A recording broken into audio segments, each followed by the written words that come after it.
మీ ఇష్టమైన హీరో ఎవరు? అంటే ఒక హీరో అని ఉండరండి. ఇప్పుడు రామారావు గారు చేయగలిగిన కొన్ని పాత్రలు రామారావు గారు ఏదైతే చేయగలిగారో బహుశా నాగేశ్వరరావు గారు చేయలేకపోవచ్చు. నాగేశ్వరరావు గారు చేయగలిగినటువంటి పాత్రలు రామారావు గారు చేయలేకపోవచ్చు. అట్లాగే తమ్ముడు ఉన్నాడు. ఆయన కొన్ని ఎమోషన్స్ కావచ్చు, వాటిని తెలియపరచడంలో, వ్యక్తీకరించడంలో ఆయనకున్నటువంటి స్ట్రెంగ్త్ ఆయనకు ఉండొచ్చు, which so many others don't have. But at the same time మిగిలిన వాళ్ళు కూడా చాలా. So you cannot say any one. So సినిమాలు బాగా చూస్తారు మీరు? నాకు ఇష్టం. ఈ మధ్య కాలంలో సమయం దొరకటం లేదు కానీ నాకు డాకు మహారాజ్ చూసారు కదా? డాకు మహారాజ్ చూసాను. ఓటీటీలో వచ్చింది కదమ్మా. దాని మీద మీమ్స్ కూడా బాగా వస్తున్నాయి తెలుసు. మీరు సినిమాకి వెళ్ళి సినిమా చూస్తుంటే దబిడి దిబిడి సాంగ్ ఉంది చూసారు? అసలు దానికి ఏదో మీరు ఎక్స్ప్రెషన్స్ ఇలా పెట్టినట్టు నిజమేనా అది?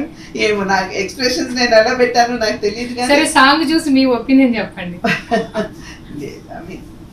ఏదైనా సరే ఇవన్నీ ఆల్ ద 9 ఎమోషన్స్ కలబోస్తేనే మూవీ ఒక మూవీ హిట్ కాగలదు. అది కూడా సరైనటువంటి ప్రపోర్షన్స్ లో ఉండాలి. సో ఐ థింక్ అన్ని ఎమోషన్స్ కూడా ఆ సినిమాలో ప్రపోర్షనట్ గానే ఉన్నాయని చెప్పి